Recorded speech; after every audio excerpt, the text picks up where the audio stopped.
Hello grade 9 students, welcome again to my math class.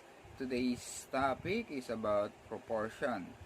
Yung mga parts niya and then yung tinatawag na theorem in proportion and how to find the missing quantity in a proportion. Okay, so later on magpa-problem solving na rin tayo. So I hope that you will learn everything about this video and enjoy lang natin ang pananood. Okay, so simulan na natin. Okay, so let us start now by defining proportion.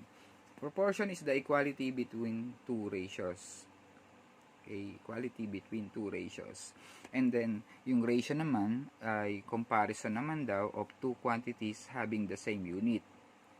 Okay, example nun, ng ratio, kunyari, meron tayong ditong 5 kg, and then yung isa namang quantity ay 15 kilograms.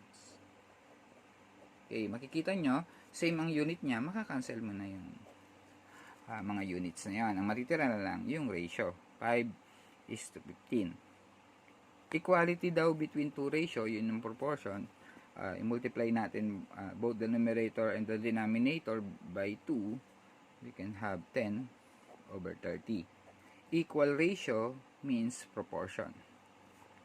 Okay, so yung statement daw na A is to B is equal to C is to D can be written as like this in two ways. A is to B is equal to C is to D. Or in fraction form, pwede siyang A over B equal to C over D. Wherein yung mga yan, yung A, B, C, D na yan ay tinatawag diyang mga terms ng proportion. Also, yung mga nasa labas na yon or sa fraction form, yung numerator nung nasa left side tapos yung denominator nung nasa right side are called extremes. And then yung B and C naman daw, yung B and C, yung nasa loob, are called the means.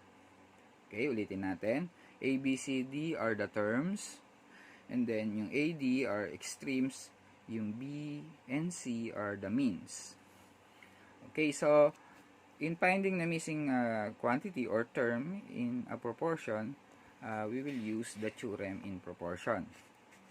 Okay, so the theorem in proportion states that the product of the extreme is equal to the product of the means. Okay, so nung elementary tayo, tinuro sa atin yung pagka-cross multiply. So ang pinanggalingan pala nun is the theorem in proportion. In A over B is equal to C over D. Kapag in-apply natin yung theorem in proportion, it will be A times D equal to B times C. Ito yung extremes natin, di ba? Multiply dahil natin. So, A times D equals to the product of the means, B times C. Ayun siya. So, kung missing ang A, ipanik mo lang yung B, or ibaba mo lang yung D, dito na tayo, ibaba mo lang yung D as denominator ng BC. So, A now, A will be equal to BC over D. Okay, so kung ang missing naman ay yung term na D, ibaba mo naman as denominator ng BC yung A. So, magiging D is equal to BC over A. Kung nasa kabilang side naman ng missing term, for example, yung B, yung C naman, i-gawin mong denominator ng AD para B na lang ang matira sa right side. So, B will be equal to AD over C.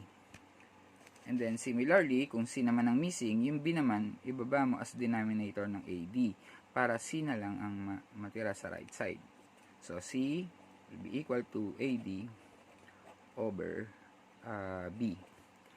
Okay, so kahit anong mga term ang nawawala sa isang proportion, mahahanap natin as long na ma-apply natin yung theorem in proportion and then ma-isolate natin sa left side ng equation yung missing term. Okay, let us have some exercises para mas maintindihan natin. Okay, so letter A, identify the extremes and the means of the following.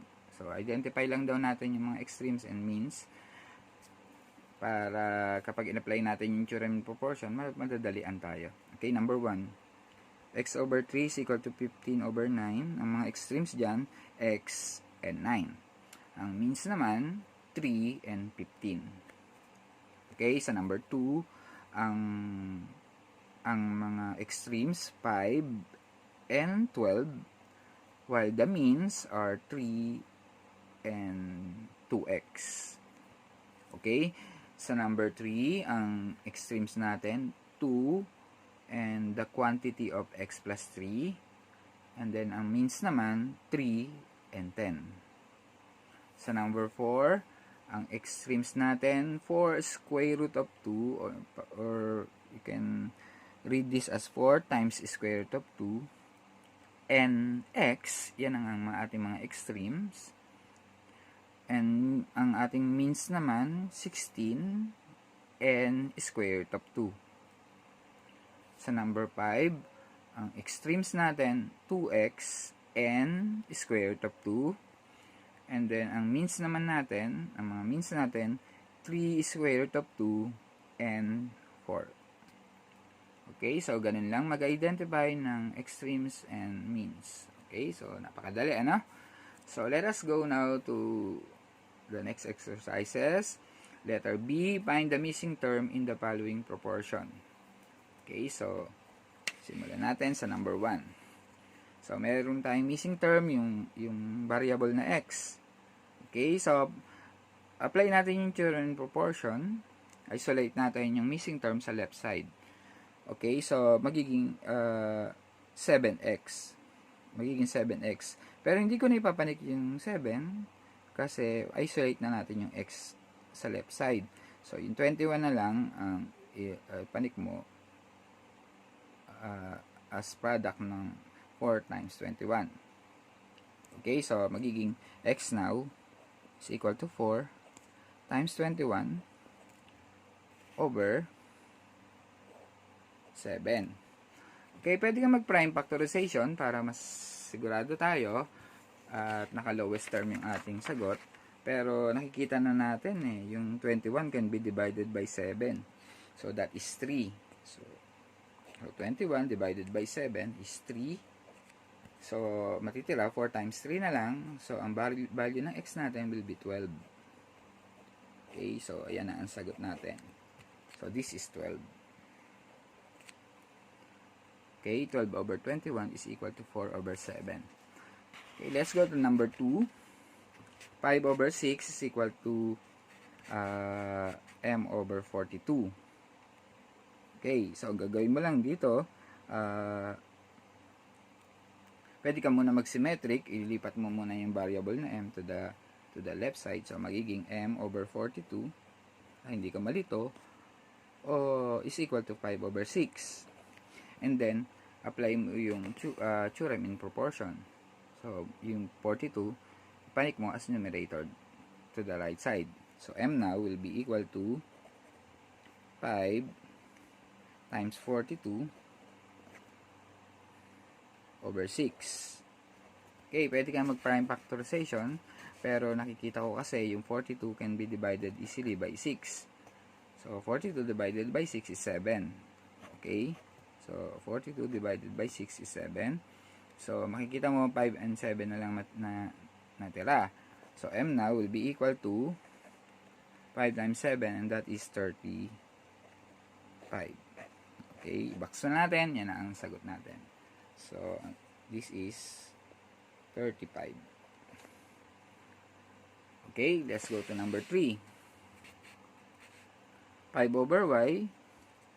5 over y is equal to 4 times 12. So, kapag ganito, ang diskarte natin dito, yung numerator tsaka denominator sa both side ng equation, pagpalitin mo. You can have here, or pwede mo na rin i-apply yung theorem in proportion, magiging 4y tapos 5 times 12. So, subukan natin. 5 times 12 as sa right side 4y, product ng means. Okay, and then isolate mo yung y or mag-symmetry ka para yung y mapunta na sa left side. 4y is equal to 5 times 12 para hindi ka na rin nalilito. Okay, so then yung 4 ibaba mo as denominator nung 5 times 12. So magiging y is equal to 5 times 12 over 4. Okay, so yung 12 can be divided by 4 and that is 3. So ang matitira, 5 times 3. So y now will be equal to 15. Okay, so maraming paraan para ma-solve to easily. Yung gaya ng sinabi ko kanina, yung numerator denominator pwede mong pagpalitin. So pwedeng ang magiging proportion natin will be y over 5 is equal to 12 over 4. And then ipanik mo yung 5 doon, so magiging y is equal to 12 times 5 over sorry for this, and this is only 4. So makikita mo pareho rin na magiging sagot niyan. Makakancel yung 12, 3 times 15 will be 3 times 5 will be 15 also. Okay, so ganun lang. Then sa number 4, mag-theorem in proportion ulit tayo. So this will become 2 times the quantity of y plus 3. Product of the extremes is equal to the product of the means. Okay, huwag muna natin i-multiply. Ito muna, mag-distribute muna tayo. This will become 2y plus 6. Then sa left side, sa right side, will be 30. Right? So this will be 30. Then 2y now will be equal to, mag-subtract tayo ng 6 both side of the equation. So 2y is equal to 24. And then divide natin ng 2 both side the equation using the multiplication property. This will become 1y or y na lang is equal to 12. 24 divided by 2 is 12. So the value of y now will be 12. So yung quantity na to will be 12 plus 3, that is 15. So 2 is to 3 is equal to 10 over 15. Okay, so pero pinapahanap lang naman sa atin yung missing term o missing variable. Okay, so punta tayo sa problem solving.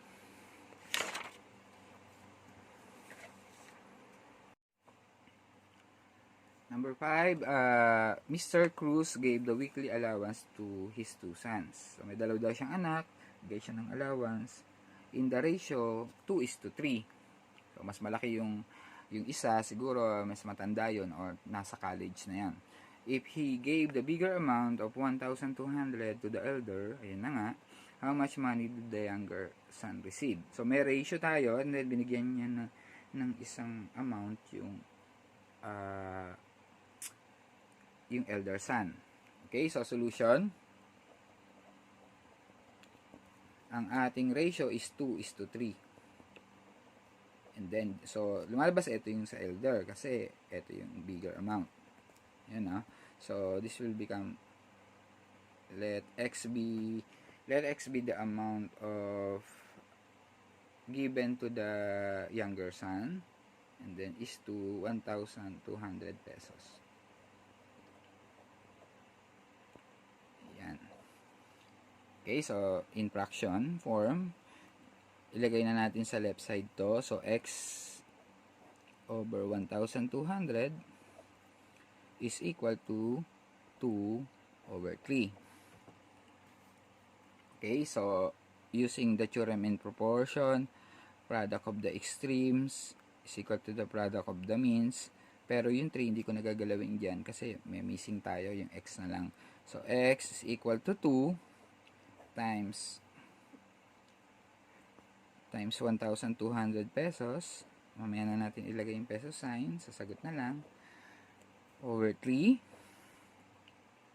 So, makikita nyo yung 1,200 can be divided by 3. Right? So, 1,002 can be divided exactly by 3. And that is 400. Tama? So, ang value ng x natin is equal to 400 times 2, and that is 800 pesos. Okay, so this is the amount given to the younger son. Yung matanda, 1,200. Dun sa mas bata, 800 pesos. Okay, so last problem tayo, number 6. The ratio of the boys to the girls in a math class is 6:7. If there are 24 boys, how many are the girls? Okay, binigay niya yung ratio, tapos nagbigay siya ng number ng boys. Ang hinahanap natin ngayon, yung kung gaano karami yung mga girls. Okay, so solution. Ang ratio natin dito will be 6:7 is equal to ito yung boys, ito yung girls. Kasi yun ang unang binanggit, na. So ang boys natin is 24, yung girls natin ang missing. So let x be the number of girls. Okay, so in fraction form, ito nilagay na natin sa left side ng ating equation, ng proportion. So this will become 24/7 or 24/x equal to 6/7. Okay, so gaya ng ginawa ko kanina, yung numerator and denominator pwede mong pagpalitin ng pwesto, both side ng proportion, or pwede ka ring mag-theorem in proportion. Okay, so magiging x/24 to equals to 7/6. Pinagpalit lang natin yung pwesto ng proportion, both sides, numerator and denominator. Okay? Then mag-theorem in proportion tayo. So x now will be equal to 7 times 24/6. Okay? So x now, yung 24 can be divided by 6, and that is 4. So 4 times 7 will be how much? Okay, so 28. So x now will be equal to 28. 28 girls. Yung isang solution, pwede natin isulat to as fraction. 6/7 equals to 24/x. Then mag-theorem proportion ka dito. So it will become 6x equals to 24 times 7. And then ibaba mo yung 6 as denominator ng 24 times 7 para x na lang ang matira sa left side. So x now will be 24 equal to 24 times 7/6. Okay, so yung 24 can be divided by 6, and that is 4. So x now will be equal to 28 girls. So same result, different approach. Dito pinagbaliktad natin yung pwesto ng numerator and denominator. Dito naman nag-theorem in proportion tayo right away. Okay, so that's it for today's lesson. So sana may natutunan tayo. If you fail to understand something about this lesson, panoorin lang natin ng paulit-ulit, or you can search for related topics. Marami yan sa YouTube, no? To understand more. Okay, God bless everyone. Thank you for watching. Bye.